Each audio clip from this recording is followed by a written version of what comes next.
The Pagan Invasion is an explosive new 13-part video series providing a thorough behind-the-scenes examination of today's New Age movement and neo-pagan revival. Each superbly produced volume features rare footage from around the world, along with expert analysis by noted Christian leaders and authors.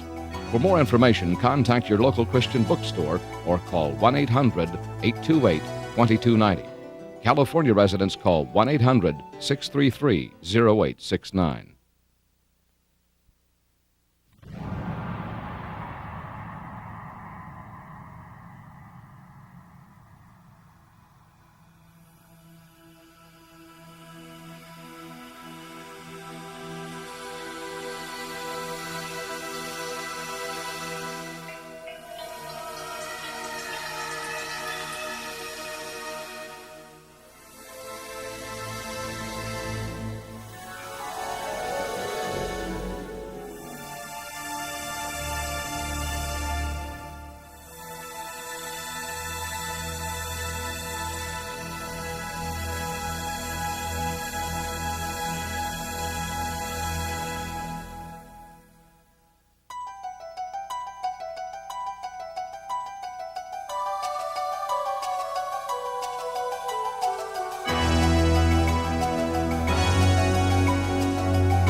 Hello, I'm Chuck Smith. And I'm Carol Matriciana. Welcome to this edition of The Pagan Invasion. For over a century, an ever-increasing spiritual awakening has attracted millions of Westerners to an Eastern philosophical and religious worldview. One vehicle used to spread the message to America and Europe has been an endless procession of India's elite priesthood, who are said to have experienced the secret knowledge of the universe and become transcended. They are known as the masters, swamis, gurus, and yogis. Hinduism, which is the religion of India, is based on the evolutionary premise that the universe has existed from the beginning in the form of forces, and that over time those forces have personified themselves as gods and goddesses.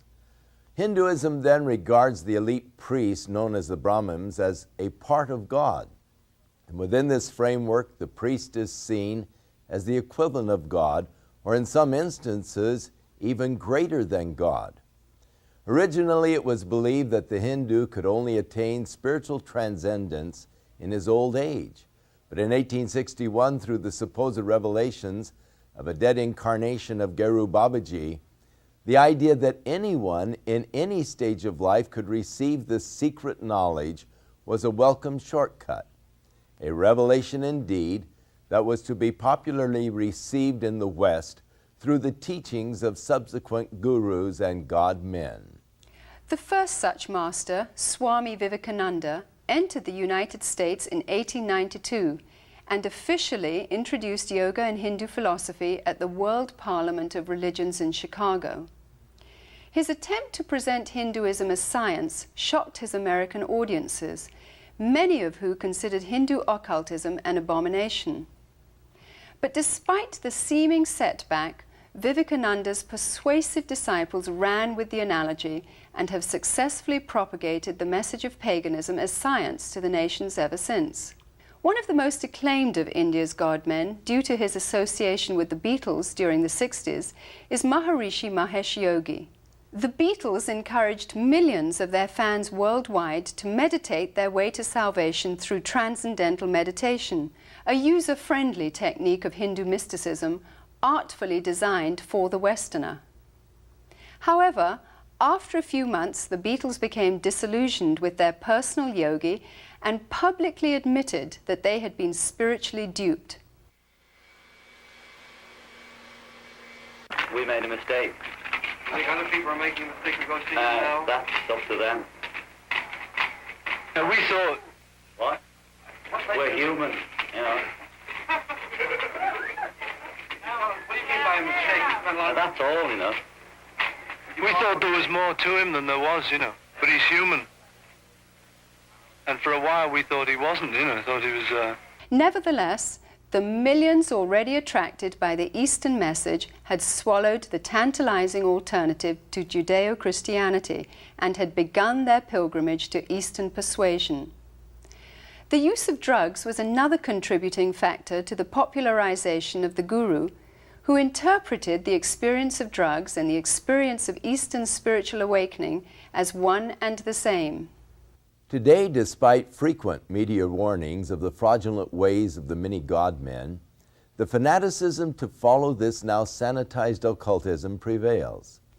The seducing godmen's promise of relief from stress and worry, with the attainment of health, wealth, and spiritual liberty now and in the afterlife, does seem almost too good to be true.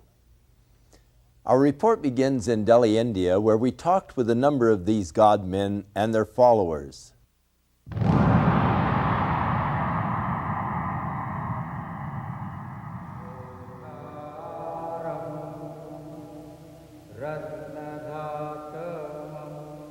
Here in Delhi, India, Guru Darshan Singh, only one of hundreds of gurus, has personally converted or initiated some 15,000 followers. He explains that it is the job of the guru to groom his disciples into the shortest path to salvation. Salvation is the same, but you know, we have various paths leading to it. You know, some of the paths are long paths, other paths are the short paths. Why is a master then necessary? Master is necessary, you know, to groom you into the shortest path. Descended from a long line of Hindu spiritual masters, Rabindranath Maharaj is a former guru and accomplished yogi who is worshipped by thousands. The Hindu needed to be near his guru. The Hindu needed to consult his guru. He eventually saw his guru as the only means to salvation. It is absolutely extraordinary also to look at disciples of some of these gurus that I saw in India, for example. These adoring, huge, open eyes that just will accept anything from him and that just love him beyond anything. I loved Maharishi. I worshipped him. Therefore, everything he said or did or thought was perfectly right in my eyes. I just met Bhagwan and there it was. It's nobody else than him. Bhagwan is my master and I love him. I'm in love with him. That's the only thing I can say.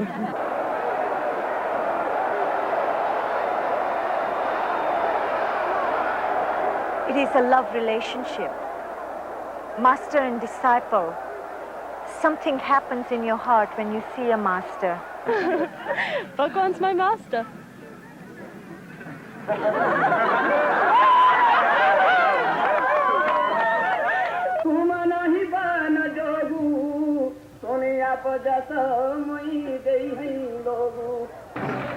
Here at the Kumbh Mela Festival, or Aquarium Fair, in Allahabad, India, 20 million Hindus gather to witness an endless procession of hundreds of these self-proclaimed godmen.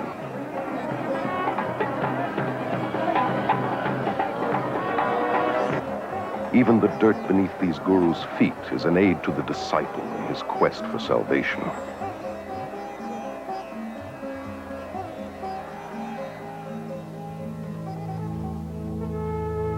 This footage was covertly photographed and smuggled out of India. Naked priests are considered to be the holiest and most dedicated of guru disciples. Many cover their bodies with cremation ashes and dirt and mat cow dung into their hair.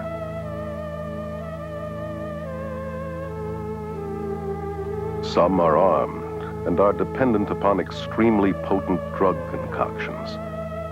They have surrendered everything, families, possessions, and even their minds, becoming literally insane out of devotion to their guru. Well, Guru is our best friend, philosopher, and guide, and he shows the way to God. So, we in our India acknowledge him as a divine power, just equivalent to God. If anyone could be near the beloved Master and witness the love, the compassion, the humility, the grace, the generosity, no one in his right mind would not know that this is a walking, talking, living God on earth. In all scriptures, you will find that the Master is the God-incarnated power working on earth. You people that interviewed this gentleman today, I don't think you knew who you interviewed, but you interviewed God. For the Hindu, the Guru is all-important. The Guru is his Lord, his Master, his Savior, even greater than God. Yes, Guru is greater than God. Carol Matriciana is a journalist and author of the book Gods of the New Age. Born and raised in India, she moved to London in 1973, where she became one of England's leading authorities on new religious movements. I have personally talked with many, many gurus, and the sad fact is that within their belief system, they have to be detached and removed from their emotions and compassion, and their cruelty and inhumaneness is seen as spiritual and excused as holy. I was really interested in their worship and their veneration and their adoration and the gifts and offerings they brought to me. But I was certainly not interested in their problems and their difficulties and hardships and pains. The Guru followers believe that he returns this incredible love that they feel towards him. But in reality, he feeds off their emotions to maintain his own ego. So many people come here because they too are in love with Bhagwan. They too are seeking the wisdom, the love that Bhagwan has to offer. He has so much love, and he gives his love to everybody, and it helps us to find our love in ourselves. The followers of Jim Jones, leader of the People's Temple, were convinced that their relationship was built on love. And nearly 1,000 of his devoted disciples committed suicide at his command. It was their final gift of total surrender to the leader they loved. Their lives cut short by a madman claiming to be God, the reincarnation of Jesus Christ. Guru Sai Baba is one of India's most powerful men with millions of Indian disciples and a growing Western following. He says of himself, "I am God. My power is divine and has no limit. There is no force, natural or supernatural, that can stop me or my mission."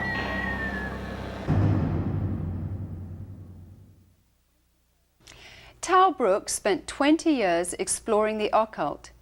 His quest ultimately took him to India, where for 2 years he was the top Western disciple of miracle-working superguru Sai Baba. Tal is now an author and president of the Spiritual Counterfeits Project based in Berkeley. I recently asked Tal to share his thoughts concerning his encounters with Sai Baba. Sai Baba claims to be God on earth. I mean, his full claim is that he's a Messiah. The word that he uses is avatar, which would be on the level, as far as he's concerned, of Jesus Christ or Ram or Krishna. So he claims to be a full incarnation of God. Sai Baba, according to the whole concept of avatars, claims that he was perfectly in the ocean of Brahman, of light, that the Eastern view of who God is, the static eternal, and that he willed himself back into birth. What were some of the things about Sai Baba that attracted you to him? I believe that Sai Baba was God. When I was in the core of his, inner circle group, I mean, I was his top Western disciple for a while, a period. I believed that he was the embodiment of God on earth. And the sheer charisma and presence and power of Sai Baba was of an order of magnitude, and I've seen a lot of people. My father was a diplomat, lived in Europe, saw a lot of slices of life, but here was an order of magnitude beyond any normal human ego structure I'd ever seen. I wanted him to be God. I'd had this massive mystical experience in the States, this huge LSD thing, 3,000 micrograms, in which I seemed to merge with the universe and merge with the mind of God, and then read all the Eastern revelations, the Bhagavad Gita, the Ramayana, the works of the gurus. So you must know that I was primed. So when I saw Baba, and he came out of that limousine in this brilliant red robe, I was just awestruck. And the truth is, there is a very tangible presence, a power that he has. It's the entire God consciousness of the cosmos fueled down into this one body. Now, you mentioned that Sai Baba performed many convincing miracles. Regarding his miracles, when I first saw him, I told you that I was in a state of incredible readiness. And in a sense, I'd had this huge experience that now needed to be validated. And I read all the Eastern scriptures from the Upanishads out. And now it was time to see it happen. Was this man who claimed to be a God on earth, how would he validate it? Suddenly you had someone who did miracles. Newsweek magazine, a month before I met him, had a one-page on Sai Baba as being India's Christ. Rather than turning water into wine, he turned into gasoline. His car ran out on the desert. He touched it as it was taken out of a well and poured in the tank, and he drove off.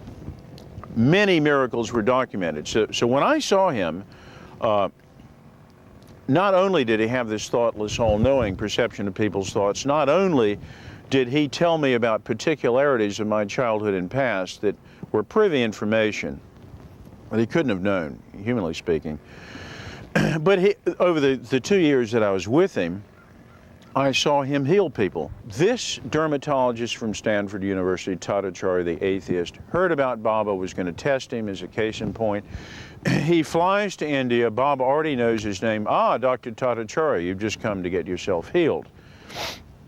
Turn around, and Baba, at this point, materializes his ash, his famous holy ash, out of nowhere, sleeve rolled up. I've seen that happen hundreds of times. And then rubs Dr. Tatacharya's back and says, "Acha, you're done, go home." Okay, this guy's at Stanford University, he's a dermatologist, and he's been given batteries of medical tests, and the whole prognosis is that terminal cancer, but the kind that metastasizes so that the cells are all over the body. He gets back, and there is not a trace. I'm sorry, but some of your high-order stage magicians would have a problem doing that. There was a group of Italian scientists there 8 years after I left him. It was in one of the Italian newspapers with journalists. It was a clear day, and they said, for instance, can you do something meteorological with the weather? And Baba said, looked up, and there was a rainbow across the sky. All this kind of thing. He would pick off a tree cherries that can only be found 700 miles away in Kashmir, mangoes, different fruit from the same tree. One time I'm with him, he materializes a handful of laddu, Indian candy, this big, bam, baseball-sized chunk of laddu appears. and I eat it, okay? This is really amazing. So, again, the miracles he claims to be his calling card, but to someone who is a devotee of that belief in God, it shows that the mind is indeed one with the cosmos. The consciousness is in every atom, every molecule, exactly what New Agers are believing now, exactly what Shirley MacLaine is saying in Out of Limb, exactly what Jose Arguelles was trying to do in the harmonic convergence, and that is to control reality by thought. And so Baba's miracles are attempts. I mean, they're more than attempts to people. They're the outward evidence that he is one with the universe and that he's controlling all of reality, and therefore he's God. During the filming of Gods of the New Age, we had no problem getting gurus and their disciples in India to admit that they believed that they were actually God. However, we found that in America and in Europe, there was a certain reluctance on the part of guru followers and New Agers to admit on camera that they were God. Then something happened. ABC TV broadcast a mini-series called Out on a Limb, which depicted Shirley MacLaine with her arms outstretched toward the ocean, defiantly claiming to be God. As a result of the telecast, many in the West have now found the courage to admit that they actually believe they are God. The idea of people wanting to be God is nothing new. It's been around since the beginning of recorded history. In fact, the promise of godhood is the same lie the devil used to entice Eve into disobeying her Creator. Gurus use this same lie today, calling themselves God and promising godhood to those that follow them. Prabhu Guptari, born and raised in India, is currently a journalist and media commentator in London. Gurus are going to the West because of two reasons. First, of course, they want to convert people. They want them to become followers of their own religion, in some cases themselves. And secondly, because they feel they have something to offer. What these gurus have to offer is a family, a community to belong to, which they don't have. Dr. Os Guinness, an Oxford scholar and noted world lecturer, is author of the bestseller, Dust of Death. One of the deepest longings in the modern world is for a sense of meaning and belonging, sense in their lives and sort of stability in their worlds. And people, having not found that in the West, are hungry for it. And reacting against the West, they're backing into the arms of the East without looking at it straight. Ed Senesi is a former member of the International Society of Krishna Consciousness, known as the Hare Krishna movement. For 3 years, he was editor-in-chief of their magazine, Back to Godhead. The attitude toward the family in the Hare Krishna movement is very unfortunate. The family is seen more or less as a necessary evil. Eckhart Floater, a successful German journalist, became a devoted disciple of Rajneesh in 1979 and spent several months with him in India. Rajneesh clearly says that the family, that marriage, that all these traditional family bonds are rotten. The only relationship that counts is between his disciples and him. Kathy, devoted disciple of Maharishi Mahesh Yogi for 15 years, was a teacher and governor of Transcendental Meditation, known as TM. I thought TM was strengthening my family, but it was really weakening it because I was turning all my attention in on myself. If you have an allegiance to your wife or your children, to the extent that you have that dedication to those people, you are less dedicated to the organization. I either had to become a member so I could go with him, or he was going to divorce me because he was not supposed to have any outside attachments. He said it wasn't that he didn't love me anymore, and in fact he still loved me very much. It's just that I was only human and Bhagwan was superhuman, and therefore he was more deserving of my husband's love than I was. How many of these people loved their neighbor, their family, in this totally giving way? Alexandra Schmidt is one of France's leading experts on new religious movements. How many have been so blind to all the negative aspects of a person they loved as to that of the guru? Ellen is a spokeswoman for the Brahma Kumaris Raja Yoga organization, which is completely administered by women who control 800 centers in 40 countries. Our organization has the practice amongst all the participants of celibacy. whether in individuals or married couples. I found myself being attracted to my wife, but I couldn't, because as soon as I felt attracted to her emotionally, physically, then it was difficult for me to maintain my celibacy. So the way I resolved that was to turn her into an object of dislike or hate. We have living proof of thousands of couples who are living in this way and are finding much greater harmony and pure love as opposed to limited physical love. Over 90% of the marriages in the Krishna movement end in divorce. Rather than using our energy in raising a family and being involved in many physical relationships, we're focusing that energy on spirituality. You see, what's so diabolical about all this is that it masquerades as spirituality. In some schools of thought, to be spiritual, celibacy is encouraged, and yet in others, sexual perversion is practiced, not only among the gurus themselves, but by their disciples, including young children. Contradictions are also seen in the attitude towards women, who, on the spiritual level, are the focus of worship. Their femaleness is seen as the creative power of God. For instance, to be initiated by a female yogini is considered much holier than initiation by a male. And yet, on a day-to-day level, women are considered lower than men and treated as less than human. In the religious communities in India, which are known as ashrams, there is absolutely no place for children. And here in the West, the gurus generally don't want the burden and responsibility of children because it distracts the parents from devotion to him and his cause. They have a school system whereby they force the children at age 5 to live in the ashram. A lot of the kids did think it was like a prison. They didn't get to go anywhere but the ranch. And while we were at school, it's really just a place for the kids to go to get out of the grown-ups' way. And they separate them from the mother and father, which is very unfortunate and very destructive. Well, the kids would want to see their mom and dad, you know, just to be with them as a family. The kids wouldn't even know where their parents were, and they'd have to go look for them. And when they did, parents were usually too busy to talk to them. And so the kids were mainly by themselves and unsupervised. The most heartbreaking result of the guru invasion to the West is the damage and harm it brings to the children, those who have no other choice than to live in the ashram because their parents have chosen to follow the guru. Separated from parents and cut off from outside relatives, they become community property. They lose their individuality and identity and are alienated from society.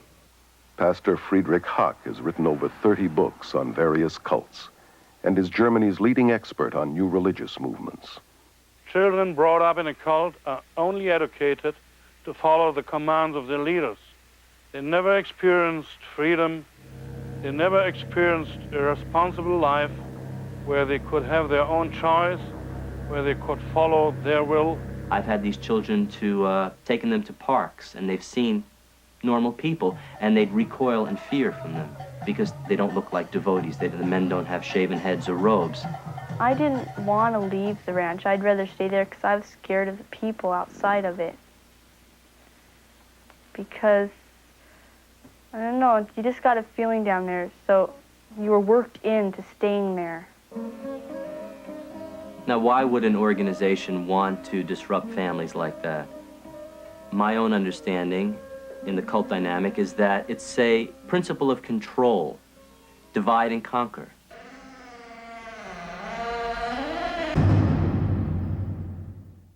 St. Augustine, in defining man, said that there was a God-shaped vacuum in man. Were you aware of such a vacuum in your life? Oh, deeply from the earliest moments I could think.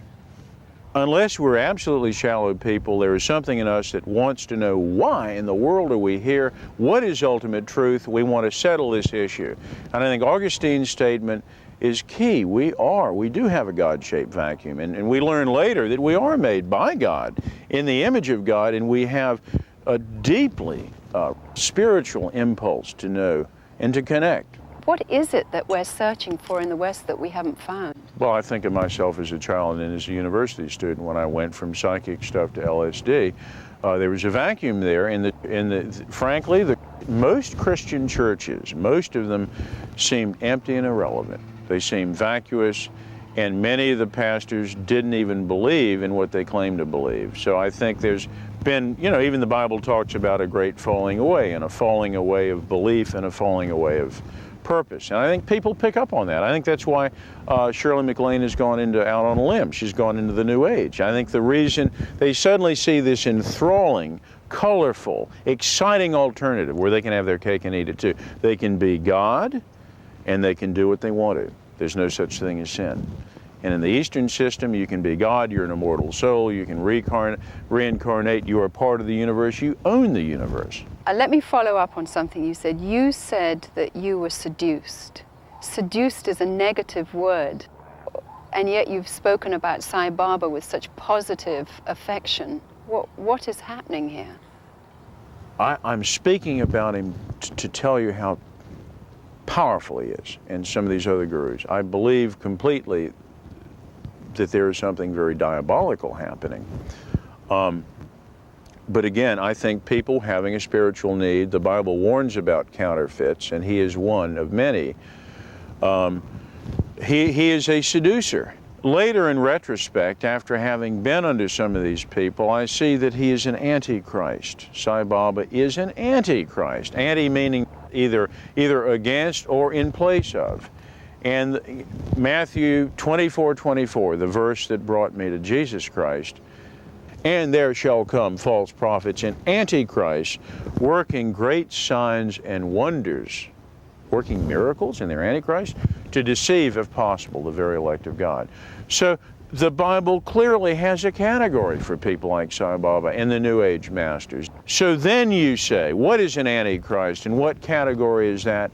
And I would tell you that it is someone who is fully possessed, not by a human spirit, but biblically by a demon, a demonic entity of the kind that, our modern minds search for paradigms, and you think of the movie The Exorcist and this ancient spirit from Iraq inhabiting the body of the little girl Reagan. Well, Baba's thing is far bigger than that, but an ancient principality that's been kicking around the cosmos for a long time, that is in this body that hates Jesus Christ, that hates God. It knows God.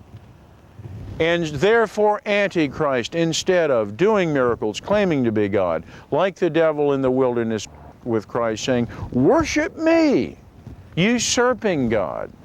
And so these gurus are very useful because they manipulate the God-shaped vacuum in us and they draw it to themselves, and they are seducers. They're the ultimate spiritual Pied Pipers. I came back from India having seen the miracles of Sai Baba, and I learned now that they were satanic miracles. They were done by demonic empowerment. And I don't believe God is dead on the throne and that there are no miracles. I believe there are legitimate works of God now. He hasn't dried up on the throne and died. However, having said that, I think that there's this same thing was in the early church, that you had side-by-side real acts of God and counterfeits. And I really worry about media manipulators, crying on handkerchiefs and asking people to send in a lot of money to bless them. That betrays the dignity and majesty of God and the Holy Spirit. So you have all these converts, and you have this conversion, and if you're as brilliant as the devil is, you're going to do a direct forked attack on the believers of Christ. And one of the ways you can do it is through signs and wonders, because the devil's been in the signs and wonders game since time immemorial, and people are simple-minded. And so if I can produce for you a glowing, shiny marble, or in this case a blessed handkerchief, or speaking a language you might know, it may be or it may not be legitimate. And I think people are getting deceived. And the only gradient we have for analyzing anything is the Scripture of God. It's like a chemist in a lab. He puts it through the supreme filter. If it gets through, it's okay. But if it's a new revelation or a more advanced revelation, or if it's contradictory to the Scripture, have nothing to do with it at all. Growing up in India, I saw firsthand how the Hindu belief system greatly contributed to the poverty and suffering of India. I remember seeing the very poor giving their last bowl of rice to a sacred cow. I remember seeing the more well-to-do offering large amounts of food to wooden idols while children starved to death just a few feet away. All the while, gurus were living in their palatial mansions, compelling their followers into turning over their possessions to them.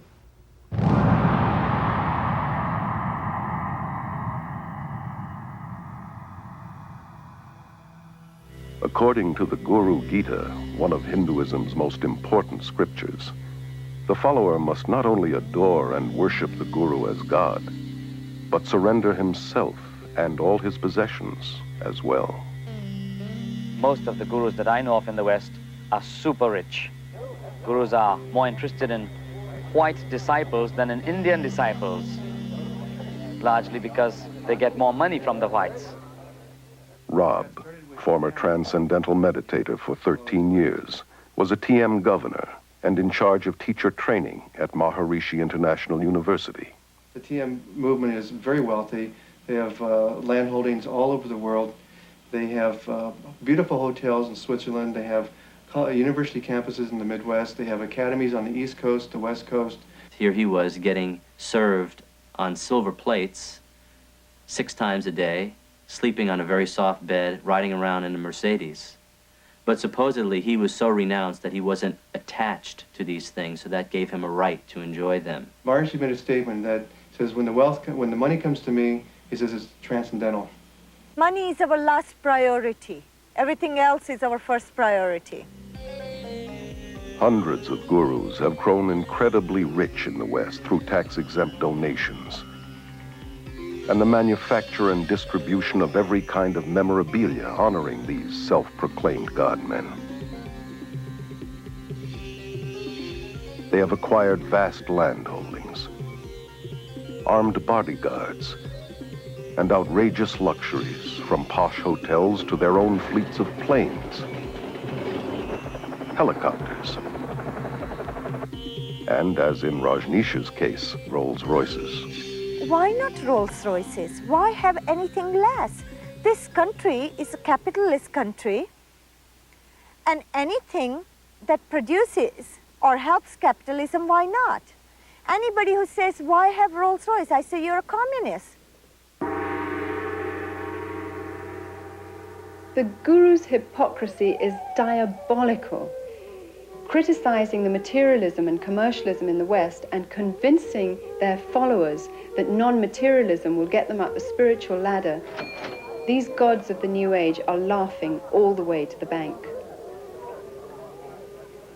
I know of groups involved in drug trafficking, smuggling, prostitution, and the buying and selling of weapons, all done to earn money for the guru.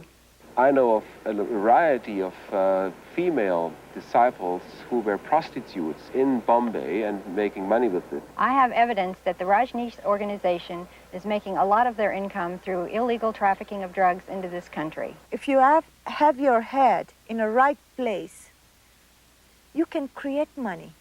It is an art. They were encouraged to smuggle dope from India to Europe, and from this money they could pay their workshops. If they have to tell you they're with the Christian Children's Fund, or they're with the Salvation Army, or they're using the money to find men missing in action in Vietnam, whatever they have to do to get the money, they'll do that because they believe what their guru told them, that the end justifies the means. Hinduism teaches you to die to the voice of conscience inside that says, it's wrong. It teaches that there is no sin. This can be seen in the way that gurus and their disciples justify murder, violence, robbery, bribery, and crooked business transactions, all done in the name of heavenly deception. People were encouraged not only to spy on each other when they were not properly surrendering to the master. People were encouraged to lie to each other. The mail is censored. We know of bribery with local politicians. People undergo, as I did, a change in their value system and become confused about what is right and what is wrong. Another danger that you can see in a lot of the Eastern thinking is the sort of syncretism and the failure to make distinctions. so that you transcend not just right and wrong, but this and that. And I think it's very important to say there are distinctions, not just between right and wrong, but between all sorts of things, to think critically, to think clearly. The whole philosophy of Hinduism is very relative. There are no absolute moral standards upon which to act. Your feeling of right or wrong would change according to your level of consciousness. You can become so completely under the power of this particular person that you refuse to think, or if you like, you're unable to think.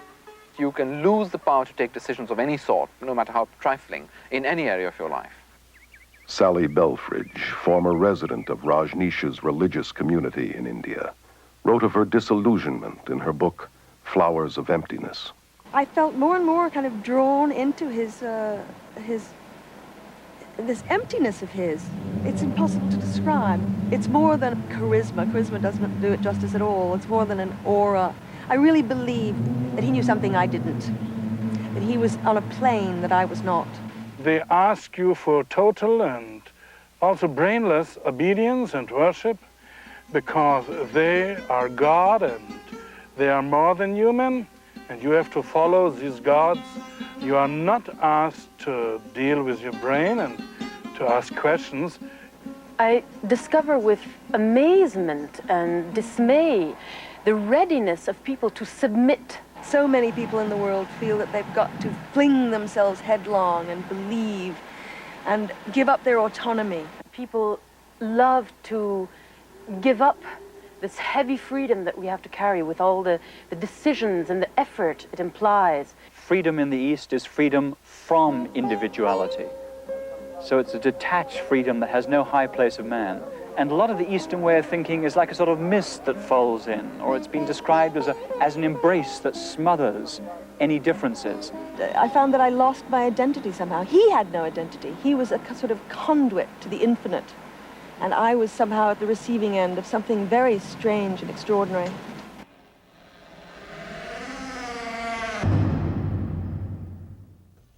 There is something within man that drives him to worship. It's sort of like Bob Dylan said, you've got to serve somebody. And if you do not serve God, you must then have a substitute. And this is exactly what is being offered to man today. Substitutes for the true God. And because man is driven to worship, he is drawn many times to these substitutes. Unfortunately, in the church today, there are many churches that do deny the power of God. And people are looking for reality and power. And thus they are drawn to these Eastern mystical experiences where there is that promise of power. Paul speaks of men who, because they did not receive the truth of God, God brought to them a strong delusion that they would believe a lie rather than the truth. It's amazing to me what people will believe when they've rejected the truth of God. And surely we have observed today absurd beliefs of men, believing that man is God or can become God, and the denying of the reality of God. But in the final analysis, the worship of God, the true and the living God, will bring a man into a glorious liberty where the worship of these false gods will only bring you into bondage. Within all of us, there is a God-shaped vacuum. Throughout the ages, man has attempted to fill that void with the things of the world. But it is only through a relationship with our Creator that we can be truly satisfied. His Holy Scriptures reveal the way in which we can be reconciled to God, and that is through the provisions of His Son, Jesus Christ. I'm Chuck Smith. And I'm Carol Matriciana. Join us again for another edition of The Pagan Invasion.